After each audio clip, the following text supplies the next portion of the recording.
العالمين على الدنيا الحي والجميع الله أكبر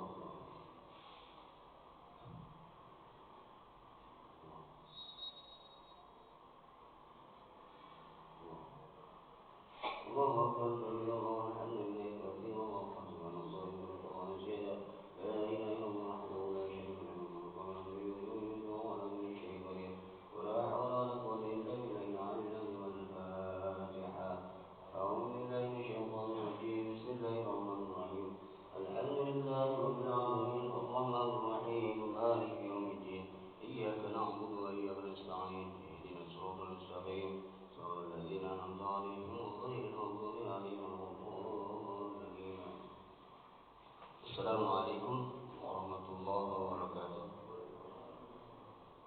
بسم الله والحمد لله والصلاة والسلام على رسول الله سيدنا محمد بن عبد الله وعلى آله وصحبه ومواله أما بعد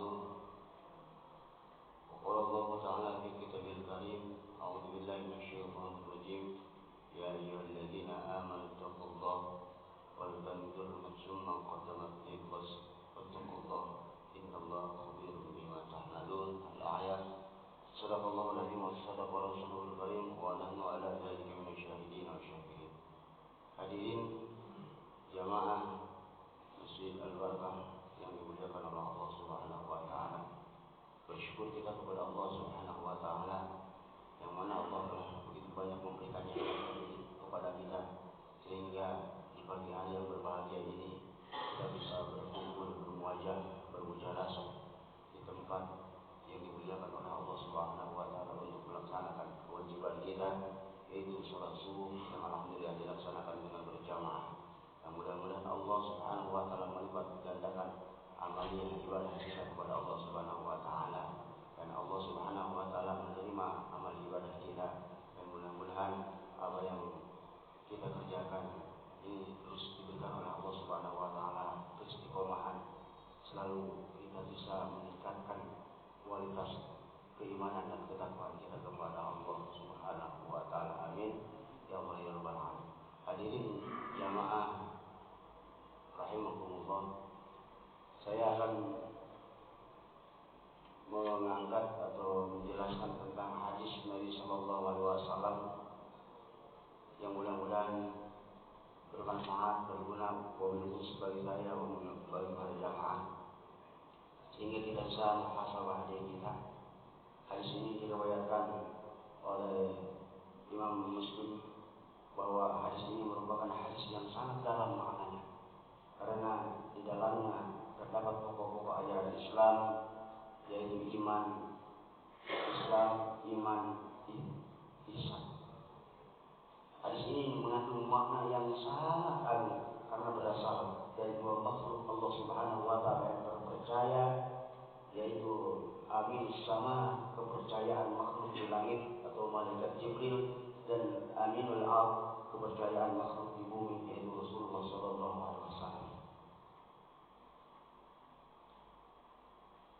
An Umar radhiyallahu anhu aidan qala bainama nahnu julusun inda Rasulillah sallallahu alaihi wasallam data yaumin idtala alaina rajulun syadidun bayadus syiyabi syadidu syawari sya'ri la yura alaihi atharu safari wa la ya'rifuhu minna ahad hatta jalasa ila Nabi sallallahu alaihi wasallam fasnada rukbatayhi ila rukbatayhi wa wada'a kaffayhi ala fakhidayhi wa qala ya Muhammad akhbirni anil Islam. Faqala Rasulullah sallallahu alaihi wasallam al-Islamu an tashhada an la ilaha illallah wa anna Muhammadar Rasulullah wa tuqima shalah wa tu'tiya zakah wa tasawma Ramadan wa tahujjal bait in istata'ta ilayhi sabila. Qala sadaqta fa ajibna lahu yas'aluhu wa yusaddiquhu. Qala fa akhbirni anil iman. Qala an tu'mina billahi wa malaikatihi wa kutubihi wa rusulihi wal yawmil akhir wa tu'mina bil qadari khairihi wa syarrihi. Qala sadaqta. Qala fa akhbirni anil ihsan. Qala an ta'budallaha ka'annaka tarahu fa in lam takun tarahu fa innaka yarah. Qala fa akhbirni anis sa'ati. Qala mal mas'ulu anha bi'alami min sa'il qala fa akhbirni an amaratiha qala talidal ummatu sabataha wa antaral kufata al-urata al-alata ri'asha sya'i yatatawaluna fil bunyan thumma antalaqa walabisa tamaliya thumma qala ya Umar atudri minas sa'il qultu Allahu wa rasuluhu a'lam qala fa innahu Jibrilu atakum yu'allimukum dinakum. Hadis ini diabadikan oleh Syekh An-Nawawi Al-Albani di dalam kitab Hadis Arba'in, hadis yang kedua. An Umar radhiyallahu anhu aidan qala, dari Sayyidina Umar radhiyallahu anhu juga dia berkata, bainama nahnu julusun inda Rasulillah sallallahu alaihi wasallam, ketika kami duduk-duduk, kata Sayyidina Umar, di sisi Rasulullah sallallahu alaihi wasallam, zata yaumin irtala alaina rajulun syadidu bayadis siyabi syadidu sawadi sya'ri. Suatu ketika tiba-tiba datanglah seorang laki-laki yang mengenakan baju yang sangat putih dan berambut sangat hitam. Datang kepada siapa? Datang kepada Rasulullah sallallahu alaihi wasallam. La yura alaihi atharu safari, tidak tampak padanya bekas-bekas perjalanan jauh. Wala ya'rifuhu minna ahadun, dan tidak ada seorang pun di antara kami yang mengenalnya. Hatta jalasa ila Nabi sallallahu alaihi wasallam fasnada rukbatayhi ila rukbatayhi wa wada'a kafaihi ala faqidaihi wa qala, hingga kemudian dia duduk di hadapan Nabi sallallahu alaihi wasallam, menempelkan kedua lututnya kepada lutut Rasulullah sallallahu alaihi wasallam, lalu meletakkan kedua tangannya di atas pahanya seraya berkata, ya Muhammad akhbirni anil Islam. Wahai Muhammad, beritahukan aku tentang Islam. Qala faqala Rasulullah sallallahu alaihi wasallam, maka bersabda Rasulullah sallallahu alaihi wasallam, al-Islamu an tashhada an la ilaha illallah wa anna Muhammadar Rasulullah wa tuqima shalah wa tu'tiya zakat wa tasumu Ramadan wa ta'ujjal baiti in istata'ta ilaihi sabila. Islam adalah engkau bersaksi bahwa tidak ada ilah Tuhan yang disembah selain Allah dan bahwa Nabi Muhammad adalah utusan Allah. Engkau mendirikan salat, menunaikan zakat, puasa Ramadan, dan pergi haji jika mampu. Qala sadaqta, kemudian dia berkata, Anda benar. Fa'ajibna lahu yas'aluhu wa yusaddiquhu, kami semua, kata Sayyidina Umar dan sahabat, terheran-heran padanya. Dia yang bertanya, dia sendiri pula yang membenarkan jawabannya. Apa maknanya di sini? Begitu dalam maknanya, sehingga perlulah kita contoh, perlulah kita, karena ini adalah ada seorang laki-laki datang kepada Rasulullah sallallahu alaihi wasallam dengan pakaian yang sangat putih, sangat baik. Karena apa? Karena menghadap makhluk Allah yang mulia. Bila mana kita ingin menghadap makhluk Allah yang mulia, maka kita harus dengan pakaian yang bersih, pakaian yang suci, pakaian yang bagus. Kalau kita menghadap, contohnya seperti pejabat atau presiden, berarti kita harus bagus pakaiannya. Gak mungkin kita kalau menghadap presiden, kemudian pakaian kita pakai kolor dan pakai kaos oblong. Ada yang begitu enggak? Enggak ada. Kita menghadapi, bertemu dengan ulama, al-ulama warasatul anbiya, pasti pakaian kita rapi banget. Itu menghadap makhluk Allah yang diciptakan oleh Allah, yang dimuliakan oleh Allah.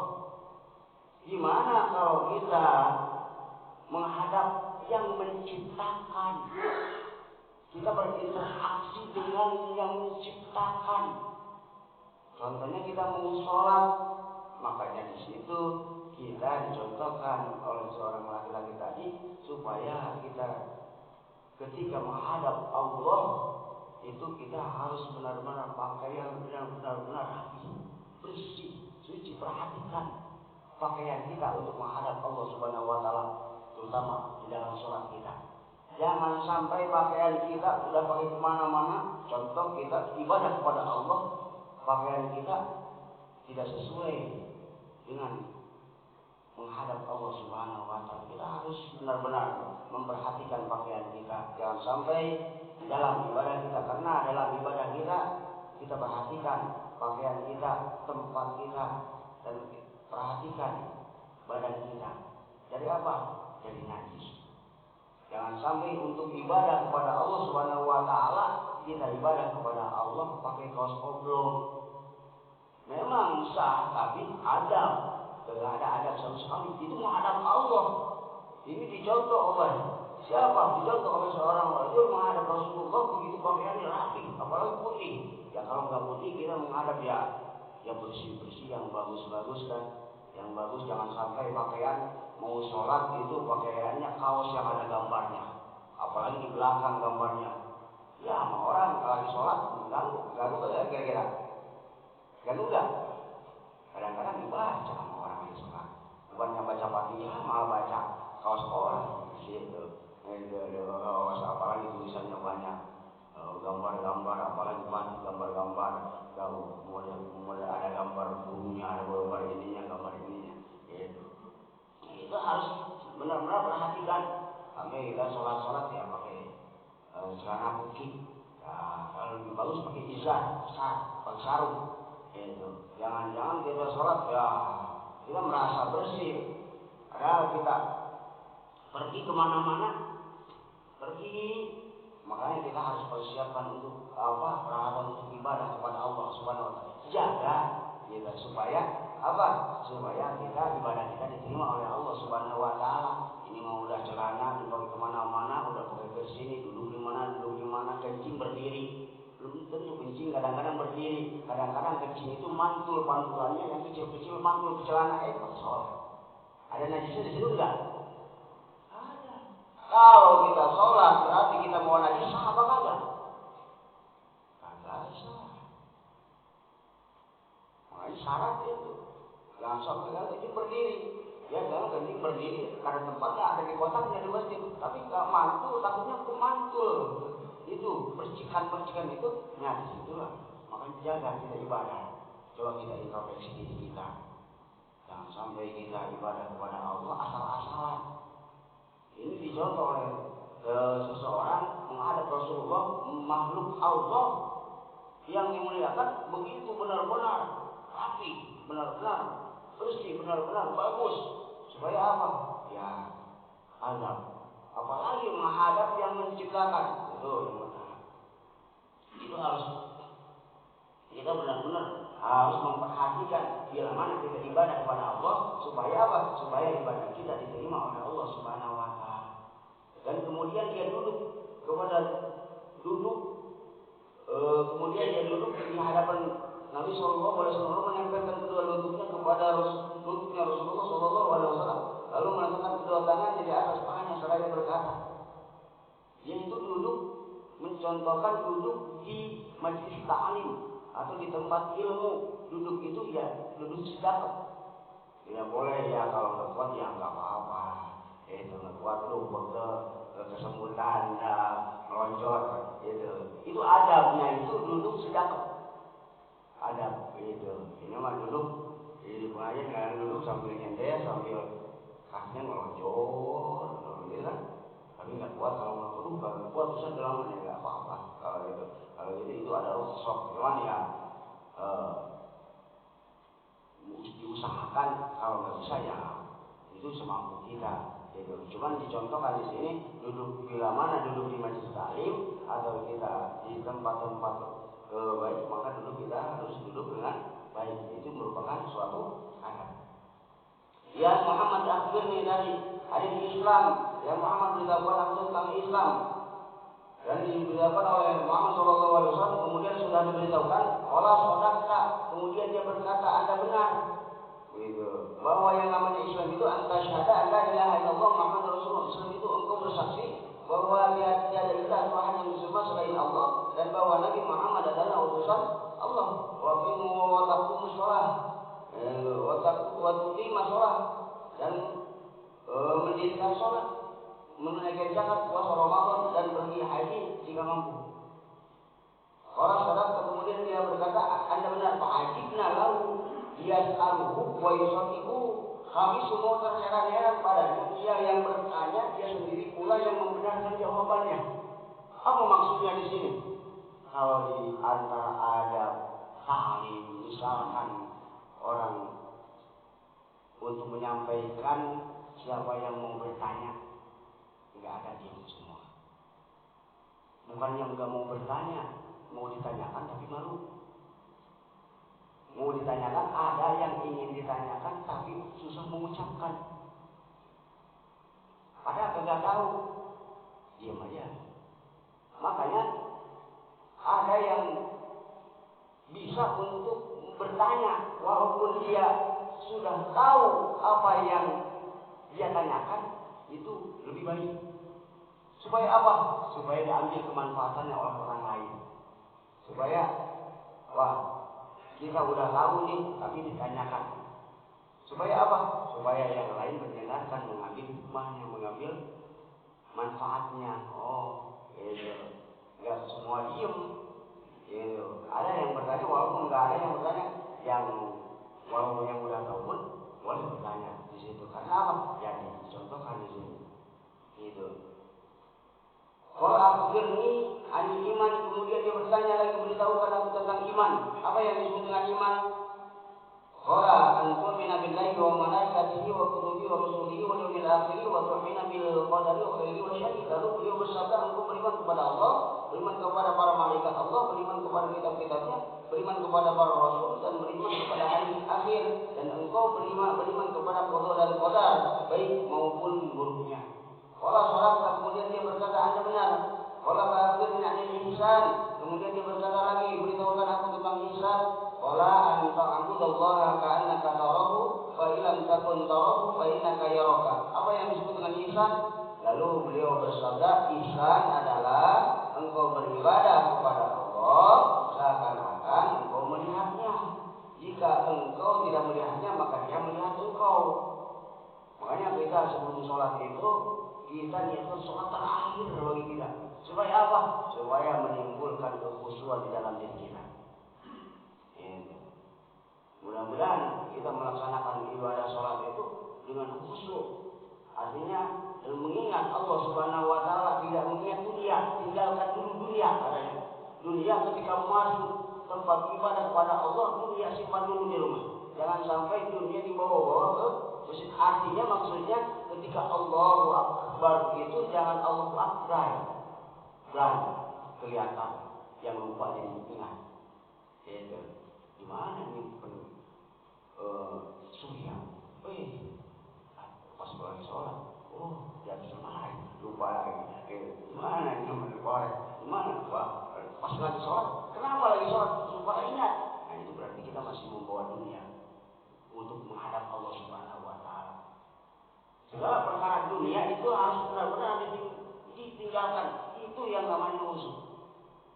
Kalau kita udah benar-benar meninggalkan dunia sampai kita melaksanakan ibadah sholat kepada Allah, nggak ada ingat apapun, hanya kepada Allah Subhanahu wa taala, zikir kepada Allah, itu barulah itu hamba Allah yang begitu baik. Ya, makanya fa akhbirni anis saati qala mal mas'ulu anha bi'alama min sa'il. Qala fa akhbirni an